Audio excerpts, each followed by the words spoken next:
Hello, this is Cal Zethmayr with WAAZ and WJSB and the Z-Files broadcast number 473. This week, we were the only Okaloosa County news media that attended the monthly meeting of the Triumph Gulf Coast Board Monday in Apalachicola. Over the next 10 years or so, this board will be deciding on how $1.5 billion from BP will be spent in the 8 counties along the Gulf of Mexico from Pensacola to Apalachicola. There is $300 million in the Triumph Gulf Coast Bank account for this year, and there are already 116 preliminary applications submitted that total $1.5 billion. This Z-Files program will include my interview with Senator Don Gates, who was instrumental in the creation of the legislation for the Triumph Gulf Coast and now serves as chairman of this board. We'll have a very detailed presentation by Dr. Rick Harper, who is now the economic director for this board. Monday's meeting was over 2 hours, so we'll bring you some of the highlights, including some of the comments by members of the board. Those will give you some insight as to which kind of grants will be awarded. First, here's my interview with Senator Don Gates. Well, Senator Gates, President Gates, what do you think where you're at right now with this Triumph project? I'm very pleased at the progress we're making. Today, we took an important action in sorting out the more than 100 projects that we've already received pre-applications for. We've looked at a large number that appear to meet the legal criteria established in law, and then a number of them that don't meet or appear not to meet legal criteria. That's the first thing. See what's legal and not legal, and then next step is to actually look at the economic impact of some of the projects that have been proposed. Everything has some merit, but the question is what creates jobs, what creates high-paying jobs, sustaining jobs, what creates impact that lasts over time, and that's what our economic analysis team, headed by Dr. Rick Harper, will be doing. Now, you mentioned the magic name, Dr. Rick Harper. How lucky you were to land that gentleman for what you need him to do. Well, Dr. Harper and I have worked together on a lot of projects over a lot of years, and we asked him when he was in the process of retiring from the University of West Florida if he would agree to come with us and lead our economic analysis, advise the board on what really is economically transformative. He agreed to do so, and you saw the results today. We've already begun to make some sorting out that I think is going to be profitable. Well, of course, there were like 116 applications. They're all going to get a letter from your staff. Some of them are going to say, hey, it didn't quite here, but we got these great folks who maybe can help you make it work, right? And Dr. Harper and the rest of your staff, which is unusual for somebody who's accepting grants for the $300 million. Well, that's true. I mean, our job is not to sit passively and wait for people to fill in boxes. Our job is to engage with those who believe they have ideas for economic activity that really can make a difference in diversifying Northwest Florida's economy, and try to help them so that if their projects have that potential, that we can bring them forward before the board and maybe get some funding. The other issue, of course, is we're looking for people to participate. We don't want to be the sugar daddies. We want to be the last money in after private money is in, after local government money's in, state money, federal money if we can get it. We want to be the cherry on top that makes it good. And so therefore we're also going to be looking for projects where people bring us matching funds or better. Now you've got about $300 million in the bank. At some point this year you'll get another slice of that in your bank account coming up after the fiscal year or something? And actually in 2019 we take a year off because BP has to pay some environmental damages. And then beginning in 2020 we get about $100 million a year until the full $1.5 billion is paid out. So this is a process over time. It's not a matter of racing to the courthouse to try to get a check. It's a process of looking for the best ideas that will have a lasting economic impact on our area. So for right now, those who have applications in, take advantage of the help the staff can get them and get those ready. So in the next couple of months, you'll have some serious decisions to make. Yes, sir. And, we look forward to some ideas that may not even be presented to us yet, that might be germinating in the minds of economic developers or business people or local governments around Northwest Florida. My suspicion is some of the very best proposals that we'll see, we haven't even seen the pre-applications for. And they can go to the Triumph Florida website and get all the information they want. That's right. We have a website that provides information on how to do a pre-application, how to do an application, where to go for help, who the directors are, who will make the decisions, how they will make the decisions, who to contact, and hopefully it's user-friendly. We want to do our best to diversify our economy. If, God forbid, there's another oil spill, we don't want to be brought to our knees because we depend largely on the tourism economy and on the military and military defense. If somebody gets the sniffles in the Pentagon, we get pneumonia in Northwest Florida. And if there's a terrible event out in the Gulf of Mexico, we get brought to our knees for those reasons. We want a diversified economy so that we'll be able to have jobs here that our grandchildren can compete for in industries that go beyond what we have now. There were two pieces to the Oil Spill Recovery Act that was passed by the Florida legislature. The first piece was an appropriation from the state's general revenues of $30 million to be a kind of pump primer immediately after the oil spill to help infuse the area with new economic activity and new jobs. Dr. Harper was placed by the legislature in charge of that.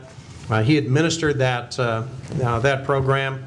In my recollection, he'll correct me if I'm wrong, it's a $30 million program, and it created 7,000 high-paying jobs.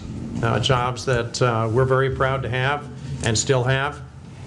And moreover, the cost per job was less than $4,000 per job, which I think Corey can probably affirm is substantially less than other economic development projects in the state of Florida.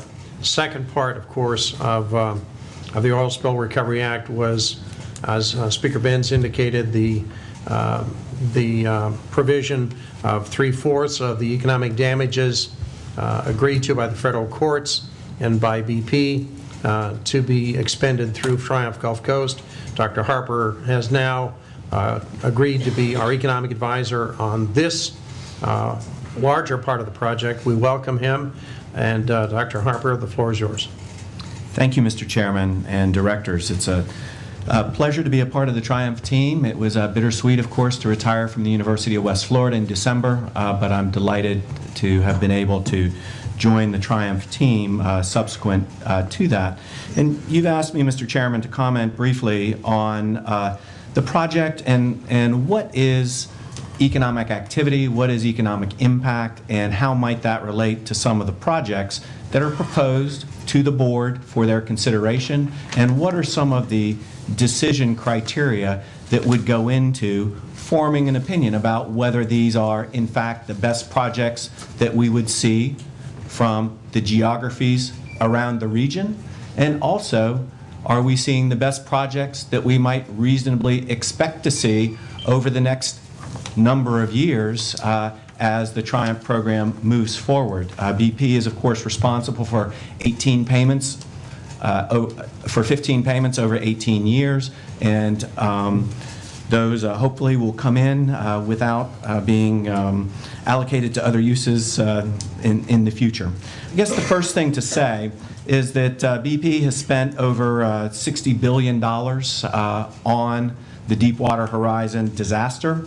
The component that we here in Triumph deal with is the $1.5 billion that was allocated by the legislature of the state of Florida to be spent in the 8 coastal counties. It is not subject to federal jurisdiction in the same way that the Restore dollars are, that the Natural Resource Defense Assessment dollars, the NERDA dollars are, or the NIFWIF dollars or other dollars. Instead, this is entirely under state jurisdiction, and as such, it represents the economic damages claim that General Bondi pursued against BP. The settlement that was agreed to as part of the global settlement by Attorney General Holder in 2015, resulted in a $2 billion settlement for the state of Florida versus $1 billion for Mississippi, Louisiana, Alabama, and that really reflects the size of Florida's economy, the damage that was suffered primarily in terms of lost sales and use tax, far and away the largest damage component to the state of Florida. And with that in mind, the legislature specified that these dollars were to be used for programs and projects which generate maximum economic benefit. That's not to say that environmental issues have no play in the Triumph Awards. The legislature did specify that as one of the criteria to be used in considering whether to make an award, projects that bring environmental benefits in addition to economic benefits would be considered. However, it seems clear that the intent of the legislation is to fund projects that generate, as the legislation says, maximum estimated economic benefits. And to calculate maximum estimated economic benefits over time, the legislature provided several additional criteria, such as projects that would increase household income, projects that, of course, would leverage regional assets. And if you look at the way economic development happens and economic activity, I think it's fair to say that economic development is all about matching our That's fine. Let's stop and ask any questions that members may have about the letter that you sent to presiding officers. We had a discussion about this at the last meeting, and the letter was sent pursuant to that conversation. But are there any questions? All right, if not, we'll skip the second part of the legal report for now.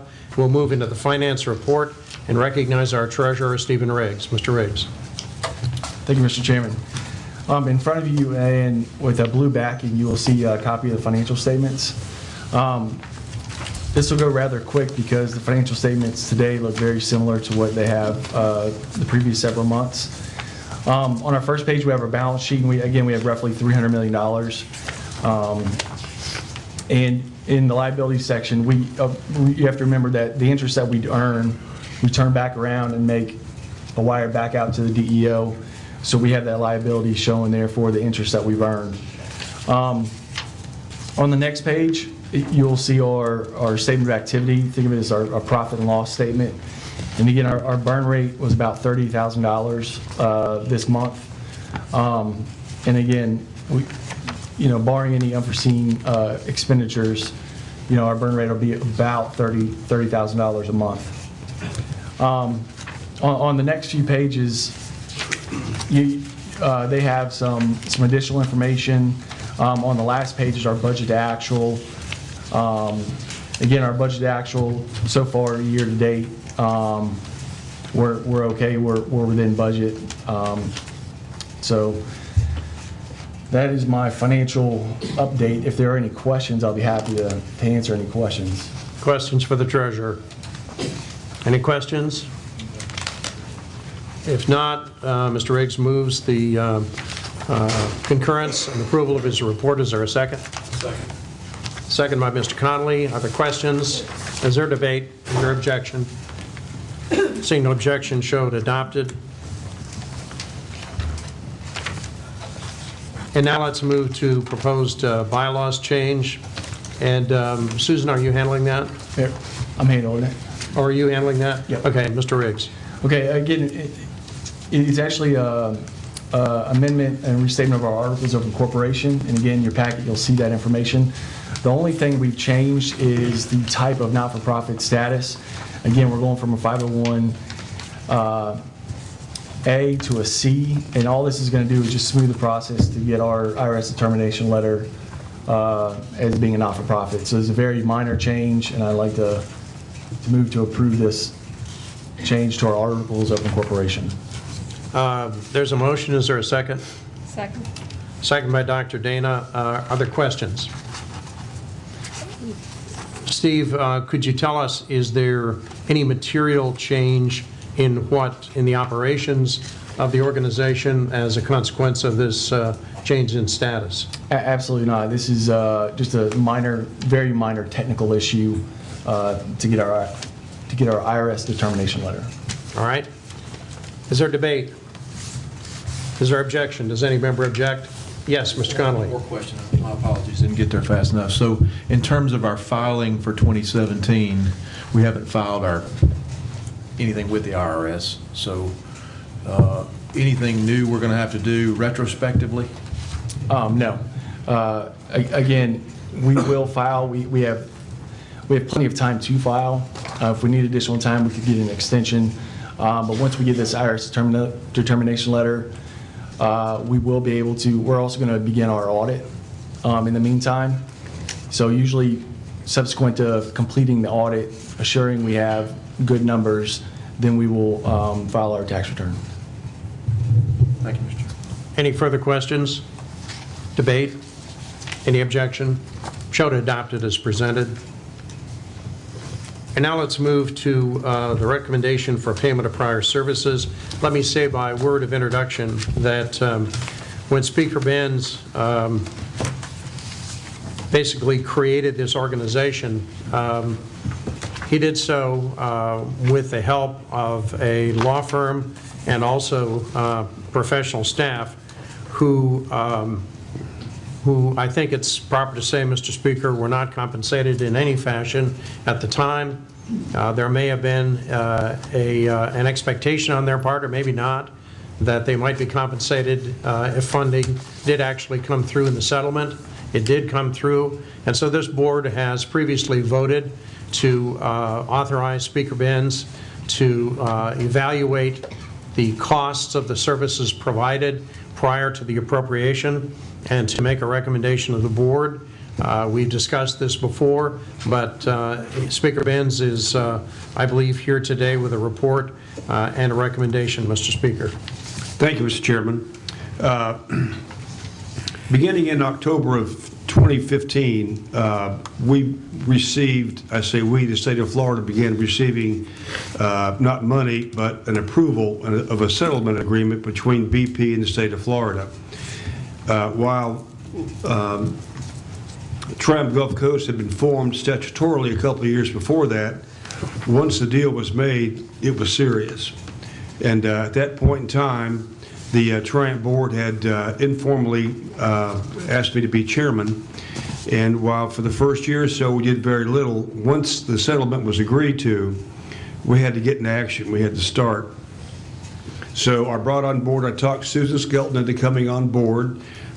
Susan's been around, we've said this at many board meetings before, the process for 20 or 30 years.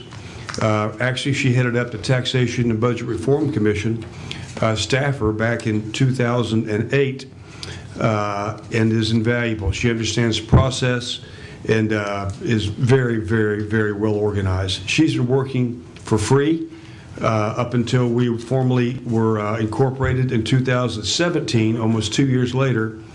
And I asked her to please give me a summary of the time she spent. She discounted her fees a lot. The amount to pay her for the 2 years almost of work is $103,944. At the same time, I also hired legal counsel because we were getting, again, pretty serious working with the legislature on a regular basis. And we hired the firm of Burke and Blue to do work for us. Based upon the recommendation of the board, I asked them to give us a bill as well. Their bill for roughly the same time frame is $90,335. Having said that, I can tell you that for 2 years, Susan Skelton harassed me. I should arrest her for stalking. I mean, when the legislature was in session, she was on me every day. You got to call so-and-so, you got to work this, do that. And not that the legislature wasn't capable. It's just that we were living Triumph every day. The 160 members of the legislature don't have time to get involved in one issue like that. So we were very involved in it, as were many of the board members that are here today. So having said that, You charged me with getting an invoice from them. I reviewed the invoices from each of those two parties. And I will tell you, too, Lisa Walters was on me hard. I say Susan was. Man, I got hit double whammy every day for a long time. But it's all good. The legislation passed, and we have $300 million in the bank, frankly, thanks to a lot of their efforts. So, Mr. Chairman, I would recommend that these two invoices be paid by Gulf Coast Triumph. I don't, or Triumph Gulf Coast. I don't know if you would like for that to be in a motion. It's your call, Mr. Chairman. Mr. Speaker, why don't we ask if there are any questions? Any comment from our treasurer?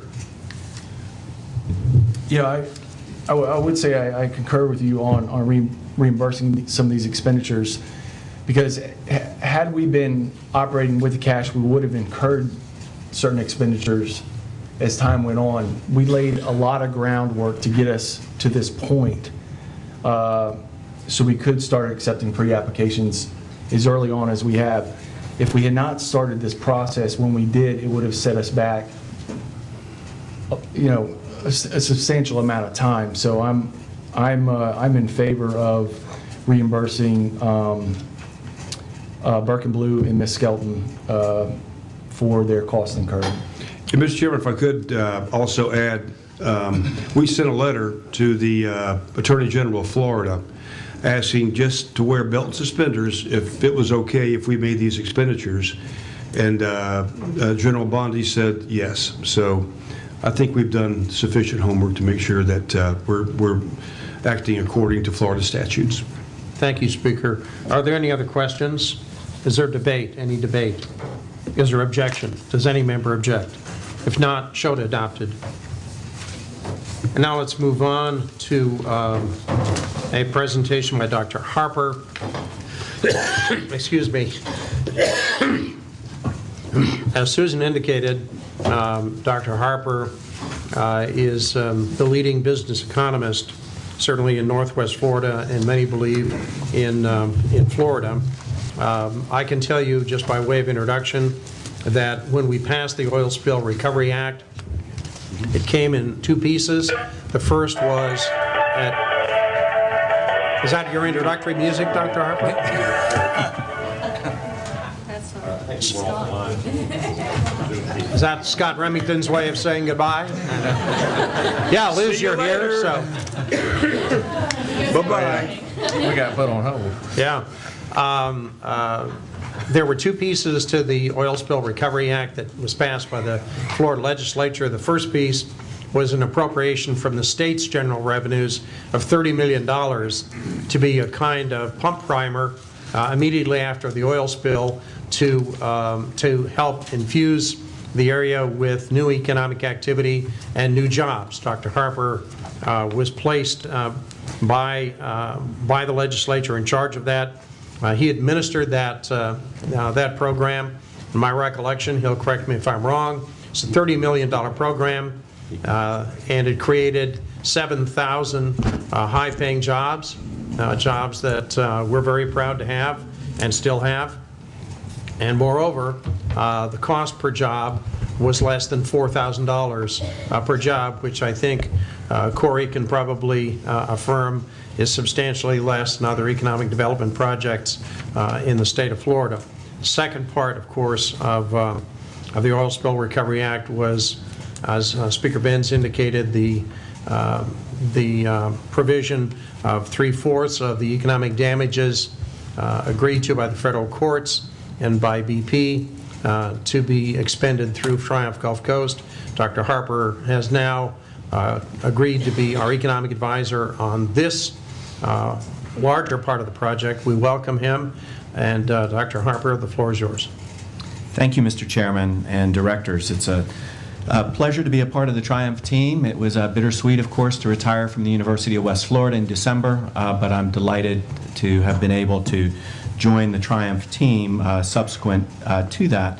And you've asked me, Mr. Chairman, to comment briefly on the project and what is economic activity, what is economic impact, and how might that relate to some of the projects that are proposed to the board for their consideration, and what are some of the decision criteria that would go into forming an opinion about whether these are, in fact, the best projects that we would see from the geographies around the region, and also, are we seeing the best projects that we might reasonably expect to see over the next number of years as the Triumph program moves forward. BP is, of course, responsible for 18 payments, for 15 payments over 18 years, and those hopefully will come in without being allocated to other uses in the future. I guess the first thing to say is that BP has spent over $60 billion on the Deepwater Horizon disaster.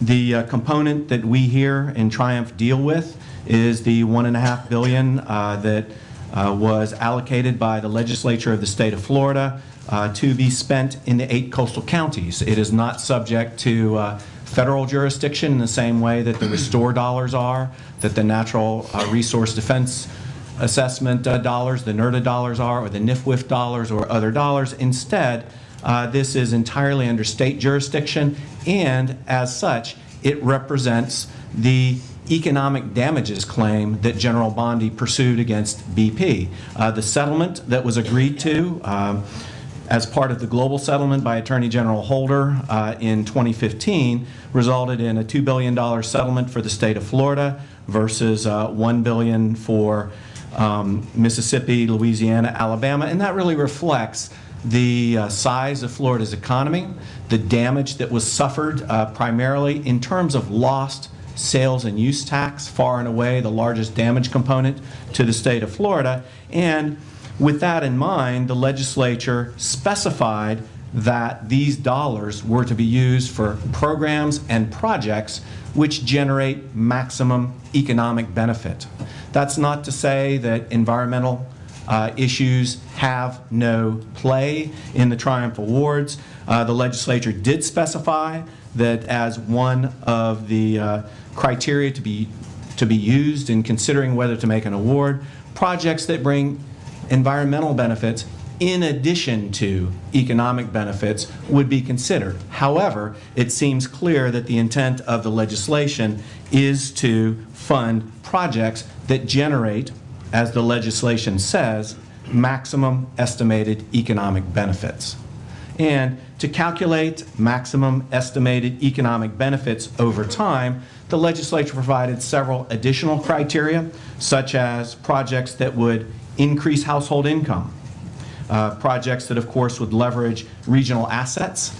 And if you look at the way economic development happens and economic activity, I think it's fair to say that economic development is all about matching our region's productive assets to needs out there in the marketplace. And so, if we think about how to earn higher incomes and generate maximum benefits, certainly the way that we do it on the supply side of that equation, assuming that we can't influence the national marketplace for the things that we do produce and sell, the way to influence our productivity and to raise household incomes and generate maximum economic benefits is to build the quality of the assets which go into the productive process in Northwest Florida. And those productive assets include everything from the quality and skills of our labor force and the children that will enter the labor force in the coming years. And the legislation specifies that, in fact, the language that's used in the Career and Professional Education Act of several years ago, educational programs that provide our youngsters with certifiable skills, industry certified skills, other educational programs that provide them with transferable workplace skills are to be considered. And of course, and then we see improving assets such as the infrastructure assets that our region has available. And those infrastructure assets that work in concert with our labor force, our human assets, could include things such as roads that lower the cost of doing business, providing better access to key area productive assets. They could include things such as water projects that improve the ability of our businesses to provide products to the marketplace using productive assets to produce those goods more efficiently and in a sustainable advantage fashion. So the economic development that we seek to encourage here is about improving assets in our region. Those assets could come in a variety of shapes and forms. However, it's important for the board to consider that also there may be applications that come before you from eligible entities for projects that are deemed to be public infrastructure and thus may meet the letter of the statute. However, it seems clear that the intent of this legislation that governs our activities are to pick among those projects which actually maximize economic activity. And here I would make a distinction between projects that are perfectly desirable and beneficial for a community that might include assets that we think of as quality of life enhancing assets. I've certainly heard members of the board refer to particular projects that might well enhance the quality of recreation, whether those are ballparks or whether they are boat ramps or whether they are art in public places that may well be considered to be public infrastructure. However, in terms of calculating the maximum economic benefit generated, it's important to think in terms of those infrastructure projects and other projects that will lead to sustainable economic activity through time. Every project that proposes to spend $100,000 or $1 million will generate immediate economic impact as that money is spent. Some of those projects would generate more economic impact immediately spending Triumph dollars than others. Projects which have a high local component, which have a high value of local match so that the overall project can be bigger and leverage Triumph dollars, will tend to have higher calculated return on investment for the value of the project that they propose, whereas projects that propose immediate spending that perhaps does not use local assets. You could think of a project that proposes to purchase a fire engine constructed in Detroit using $500,000. Well, the part of that stays locally in our economy may be very small. Perhaps only the dealer commission would stay in our local economy. The rest of it might flow off to finance the wages of workers who put that machine together in a factory far away. There are some differences between the local projects in their immediate impact, but any project that proposes to spend Triumph dollars will have an immediate impact that might range from relatively modest to somewhat larger. Importantly, when you consider spending a Triumph dollar, whether that slice of dollars is 100,000 or 1 million or 10 million, the important thing to consider when looking at benefits and costs is what would you have done with that money otherwise? Because that's the true cost of the project. If you hadn't spent that $500,000 on a water main or a road improvement or a fire engine, what would you have spent it on? Well, the answer is the balance of projects which will come before you in this round of applications and the projects which will come before you in subsequent rounds of applications. That's the real opportunity cost. That's what you're giving up by spending $1 today versus saving it and keeping your powder dry, as it were, to spend that dollar at some point down the road. And so the board has an important decision to make in terms of whether you feel, and of course staff will work to advise and support you in your thinking as you proceed. Have you seen some of the very best projects that are likely to come before you, and therefore the board should spend a lot of money in the early going and get some base hits, some extra base hits, maybe even some home runs?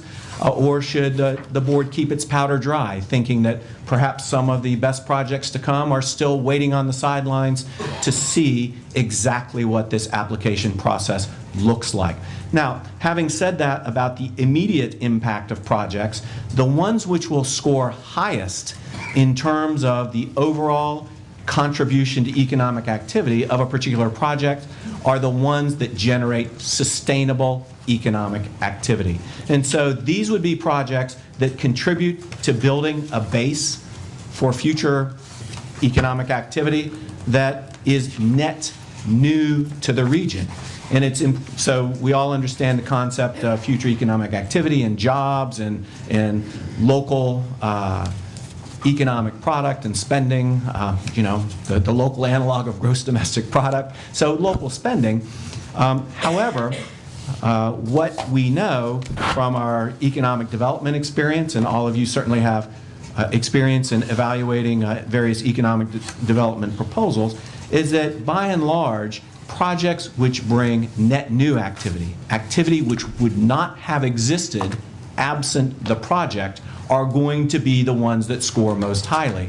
Therefore, even though it may be highly desirable to have a new clinic in a town, that is activity which perhaps would have occurred in the absence of Triumph spending, because those are services that are based on local demand.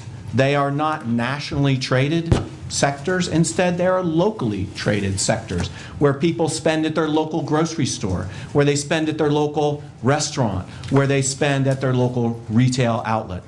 For instance, Mr. President, I've certainly told you before about a project that came before the $30 million fund that the legislature initially asked our office when I was at the University of Florida, West Florida, to administer, that was from a local restaurateur, an excellent business person, was running a successful business, and wanted to put a better parking lot next to their building.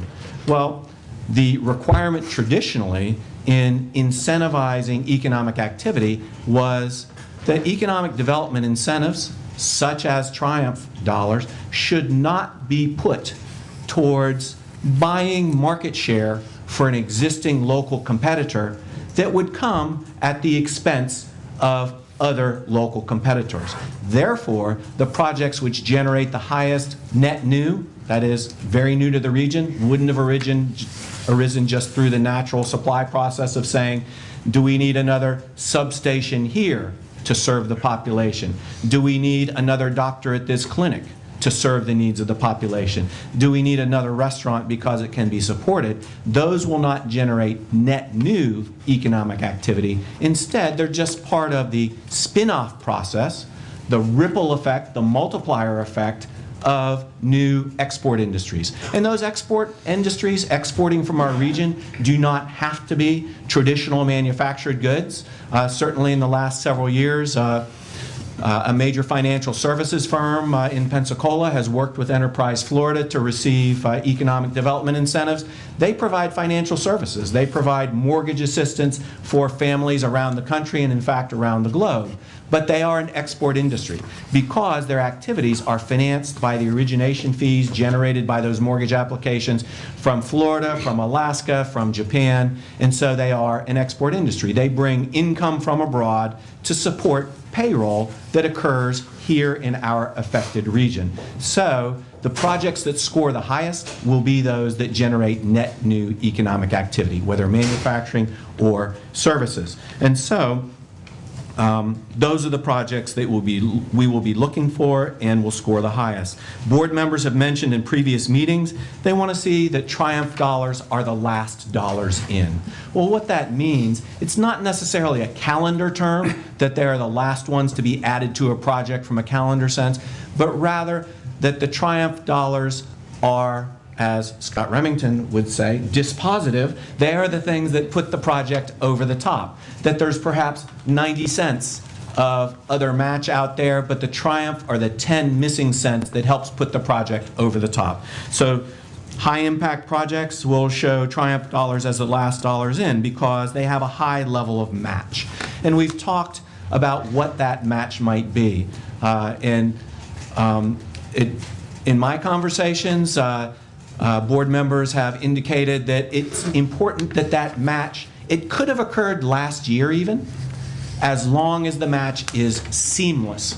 Seamless being the operative word here, that match could have been contributed by a county in terms of planning expenses for a road or a sewer project.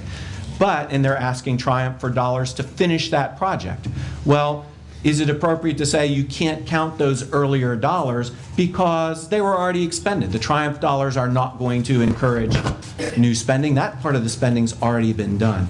However, so as to not disadvantage projects which the county government or the local government or the other entity that's eligible has done spending on already, it seems appropriate to count match that is in fact seamless. That if it's clearly part of that project, clearly needed to bring it from phase 1 through phase 4, if that's what's needed, then yes, it would be appropriate to count that match rather than dismissing it out of hand by saying that's already been expended. Triumph doesn't need to subsidize that. So we've talked about lasting and sustainable impact on economic activity, something that leverages existing strengths in regional assets is particularly attractive. Florida's Great Northwest, working with the University of West Florida Haas Center and other partners such as TIP Strategies, a consulting firm out of Austin, Texas, recently produced a regional economic strategy document that identified through data analysis using nationally accepted techniques what some of the relevant clusters in Northwest Florida are. They include things such as water transportation. One only need think of Eastern Shipbuilding as a dominant force in water transportation. They include cybersecurity, and one need only think of the National Security Administration activities at Quarry Station in Pensacola as driving that cluster. A weakness that we have, because we're only about 1 million population through the 8 counties, is that many of our identified clusters tend to only have 1 or 2 firms in them.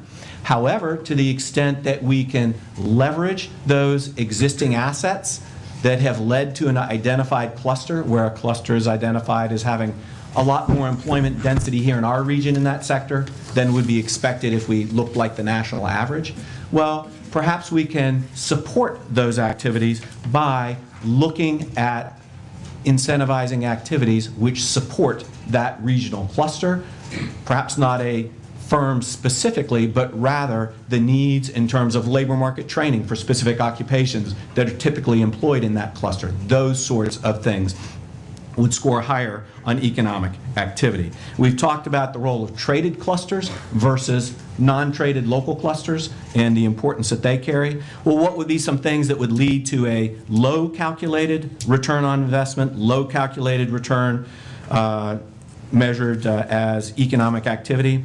Well, projects that promote quality of life rather than promoting economic activity. Although they're desirable for the community, they might not be the sorts of projects that the directors would wish to fund. Projects which duplicate existing programs. If that same program exists and there are facilities 10 miles down the road, or a program 50 miles down the road, that might be a factor that the board wishes to take into account if that capacity already exists within our region. What if it's a project that takes assets off the tax rolls and instead shifts them into the public sector? Would that be a sort of project that would lead to lower economic activity? I would suggest that the board would consider projects which in fact grow the capacity of municipal government via increasing the private sector participation. Does a project displace existing private sector capacity? Do we want to be in the business of perhaps building new infrastructure or other sorts of equipment capacity if that capacity exists in a reasonably competitive private marketplace already? Do we want to displace the private sector? To me, that would lead to a lower scoring project. A low scoring project would include one that clearly would have occurred without Triumph Gulf Coast dollars. And Mr. Chairman, you mentioned in a recent meeting, we need to consider, are Triumph dollars supplementing or are they supplanting? And certainly a project which supplements rather than supplants funding would have a better economic impact. Projects which have a low level of match, other things equal, would lead to lower overall project expenditures both in the near term and over the long term. And so projects with a low level of match would be calculated to have a lower economic impact. And so that's a brief introduction to the way that we ought to consider projects that meet the priorities for economic recovery, diversification, enhancement, and generate maximum estimated economic benefits. And I'd like to put, maybe a blunt kind of, ordinary guy's point on this whole thing about smaller communities, smaller counties. I happen to live in a county that's listed as one of the smaller counties, and I guess here's my concern. I want to make sure that there is no good idea, no idea that seems to have the potential for real economic impact, positive economic impact, that gets lost in the shuffle because it doesn't come in leather bound with fancy schmancy exhibits and lots of economic lingo. Instead, I want to make doggone sure that if there is someone who has an idea that seems to have promise, that we will not just sit passively and wait for them to mature the idea, but rather that we reach out and say, you've sent something in, part of this may not meet the statutory criteria, part of it might, part of it may not have a significant return on investment. There's something here that might, and we want to help you get your proposal to the place where it can be evaluated fairly. And I know that we've had an offer from Enterprise Florida to help applicants develop projects. We've had offers from others. Ms. Skelton has indicated there may be planning dollars available. I guess, to be real blunt about it, I don't want this to become a relief act for out-of-town consultants who say the only way that you can get Triumph dollars is by hiring me for $50,000. That would be a failure in my view, and I don't know if my colleagues share this view or if they disagree. If I'm in a minority position, but I wanted to articulate that and ask my colleagues if they had any comments, and then ask our professional advisors. Mr. Speaker, any thoughts there? No, I agree with you 100%, Don. Just because you're from a rural county should not preclude you from having access to good folks. Enterprise Florida has been kind to offer up their services, and thank you, Stan Connolly, and Senator Gates for doing that. Having said that, let's look at the larger picture. I reviewed almost all these applicants from on Friday, Saturday, and Sunday. I will tell you that in many, many cases, I saw Triumph as supplanting city, county, and state responsibilities. We're not here to fix leaky pipes. I will tell you, the one example, I forget where it was, where we run stormwater and water lines to Future Commerce Park.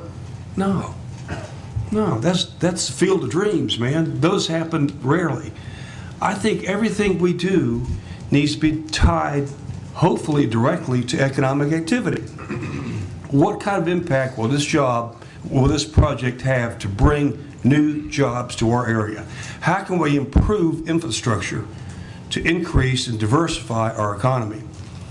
I want to look at salaries. I saw a few applications where it looked like some folks were going to get some nice salaries. I want to know how much the CEOs are getting paid on these projects. I think it's really important that we all look at that.